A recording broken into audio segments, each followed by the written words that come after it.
Good afternoon, everybody, and good evening, good morning, wherever you're at. It's Michael from Maximum Threshold. I'm here with Joe Lowe's, internationally known for all these good things. He's an Emmy Award-winning host of a TV show. He's an illustrator of one of my personal favorite brands, Charlie the Tuna. Why don't you tell us some of the other things that you illustrated? Oh my goodness, I have a syndicated feature called Maze Tunes that appears in newspapers all over the world, which are cartoon illustrated mazes. Probably one of the things I'm better known is I draw mazes that have illustrations embedded within. So I've done about a dozen books. The most recent is Amazing Peanuts, which features Snoopy, Charlie Brown, and the whole gang. I've been a visiting cartoonist at the Charles M. Schulz Museum, of course the creator of Snoopy, for the past 20 years since their opening. So I've done a lot of different things, and I host a TV show on PBS, which is produced at WQED. It's called Cartoon Academy. Oh, wow. So where I teach kids and adults too how to draw. So when you were in school, because I couldn't even draw a stick figure, were you the star student in your art classes, or was the art teacher like, you're never going to do anything with this? No, I actually probably one of the big influences of me becoming a cartoonist is because of an art teacher. When I was in preschool, I wanted to be a steelworker like my dad, and we had to draw what we wanted to be when we grew up, and I drew a steel mill. But what I did was I just took a crayon and I just drew smoke. I grew up in the 70s, and that's what I had. So I just covered my page, and he flipped out. He lost his mind, Mr. Weaver, and yelled at me and everything else. My parents had to come in because I didn't follow instructions. My dad took one look and said, "That's a steel mill in Braddock." Yeah, how did you not know that? From that point on, I kind of said, you know what? I'm going to be a cartoonist, because that was actually what the teacher wanted to be. He collected cartoon art. He didn't want to be a cartoonist. I said, I'm going to be a cartoonist someday. Someday he's going to ask me for my autograph, and I'm going to tell him no. So sometimes we exceed not in spite of people, but to spite people. I ended up going back to perform at that school, and he was still there.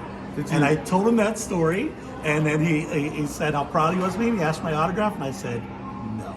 And then I ended up giving it to him anyway. You gave it to him anyway. But after the show, I came off stage. The principal said, "Oh, we're so proud to have you as one of our alum." And we've been there from kindergarten. And Mr. Weaver looked over at the principal and said, "I taught him everything he knows." And you know what? He was kind of right. So yeah, that was sort of my experience with educators. And I think that's the reason I wanted to get into teaching cartooning, is so the kids would know there's no wrong way to do this. Yeah. I'm not showing you the way, I'm showing you a way. Everybody has their own style, their own special way of drawing that makes them who they are. And that you're helping them visualize their imagination to share it with the world. Drawing is the oldest and most lasting form of communication that the human species has.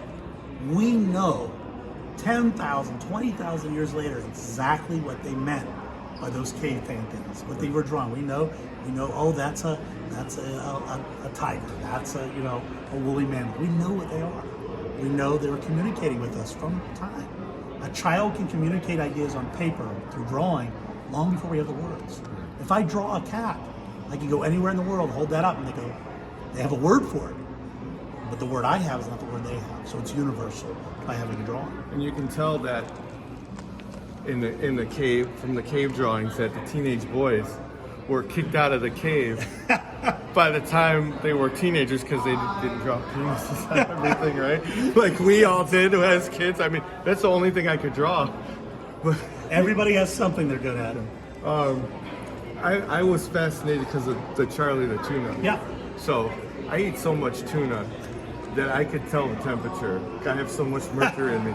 And I only eat Star-Kissed tuna. Yeah. So this is a little fanboy thing for me, because I only eat Star-Kissed tuna. I will not eat any other tuna. Straight out of the can. I will eat it every day of the week for years at a time. Yeah. Well, Charlie's such an icon. I came to work with Charlie about 13 years ago when he turned 50. They were looking for somebody to sort of document his history and sort of help them sort of maintain the integrity of the character, because that's one thing about Charlie is his style has changed a little bit over the years, but he's always remained true to himself. he's such an iconic character.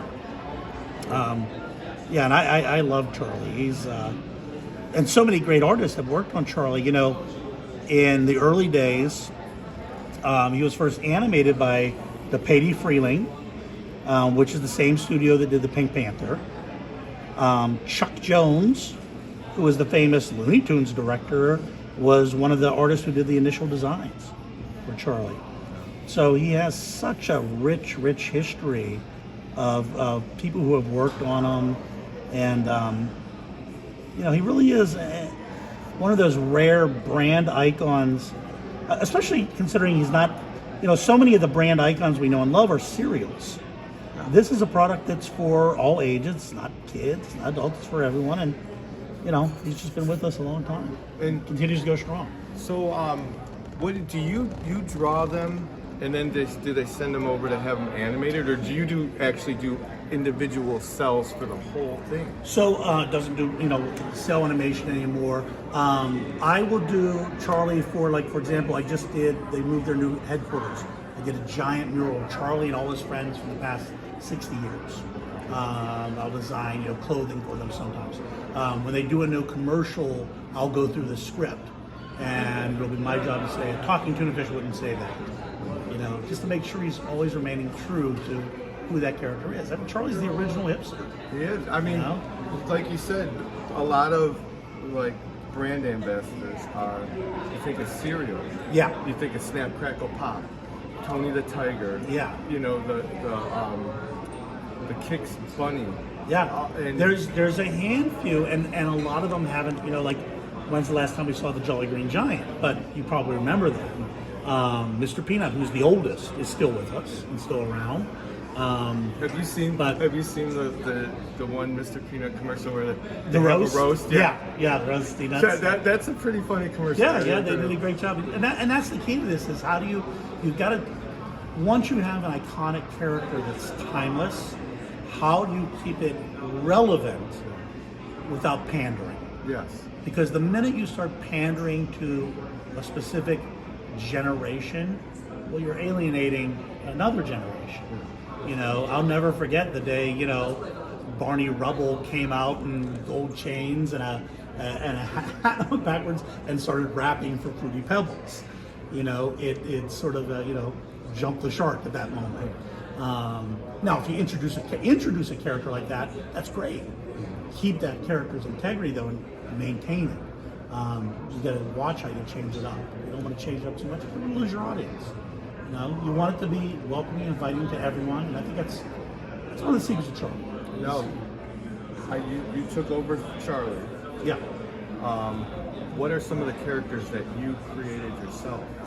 You know, it's funny. I have a syndicated feature called Maze Tunes. When I started it, I knew I didn't want to do a comic strip, because I said I don't want to have to draw the same characters day after day after day and try and come up with something new and funny every day.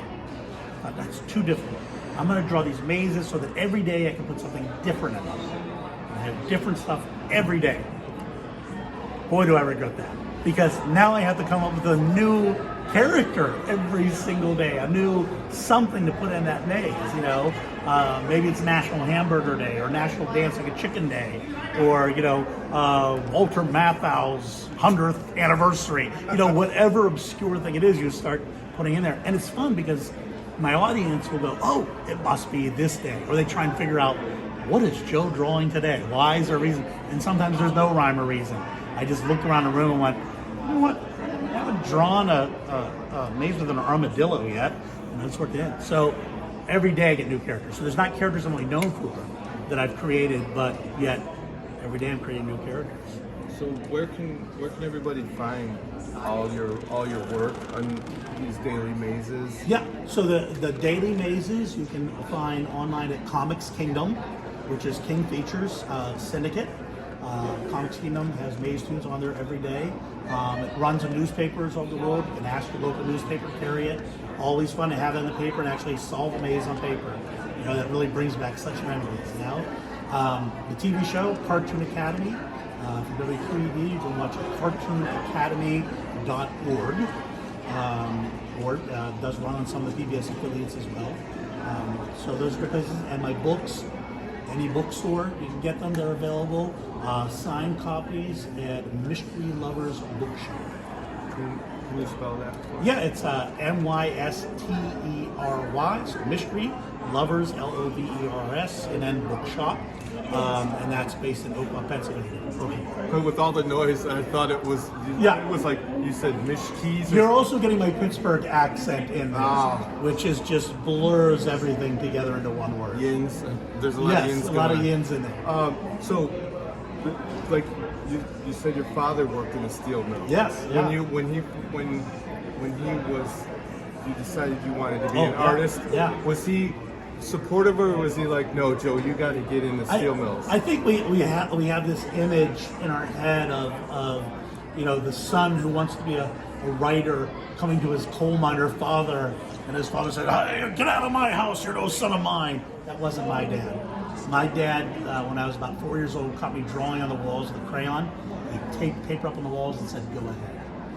My dad always viewed it. He worked in a miserable, tough job in a mill, but he made all the sacrifices that would need to be made for generations. And he told us, "Do what you love, but don't screw it up, because then your kids are going to have to work in a mill." Yeah. So do what you love, but don't mess it up. So I've been lucky enough to get to do what I love. Well, we'd like to thank you for your time. Well, thank you. It's been my pleasure. Like I said, I'm a Charlie Tuna guy. Well, here is Charlie for you. There you go. Oh my God! Look at that. It's not even my birthday. It's close. My birthday's in September. Mine too. What day? 14th. On the 15th. Look how at about that. that? We're so connected. Now you should draw a Dom. You should have a maximum threshold maze day and draw a Dom in there. Oh, Yeah, appreciate That's it. quite the character. Yes, quite a character. It'd be great to draw for a character from these. So one more time, let our listeners know and viewers where they can find everything for you. Check me out, Comics Kingdom, which is comicskingdom.com. They have lots of great comic strips up there, including Maze Tunes. Ask your local newspaper to carry it. And then cartoonacademy.org is my TV show. You can check it out there, learn how to draw, lots of great fun cartoons yourselves. And my books are available on Amazon, local bookstores, anywhere books are sold. Now, do you have like a Facebook page or an Instagram or a personal website? Instagram is Wostoons, WOSTOONS. TikTok is Quick Draw Tunes, QUIKDRAWTOONS, because I can't spell. You could also visit me Facebook, Maze Tunes. Amazing ETOONS. See where if you're doing any, Yep, I do person stuff. about 20 conventions a year, a lot of library tours, schools, all sorts of things. We'd like to thank you for your time and for all the smiles over the years. My pleasure. And I love that you gave a little jab to your art teacher that said you would never do anything with this. Thank you so much. You're welcome. Thank you. Enjoy your stay in Cleveland, man. Thank you very probably much. Being a Steeler fan is probably not the No, it's wonderful. I love Cleveland. I really They're sincerely do. very similar. They are. I was just talking to someone about how similar they are. They really are so. Thank you.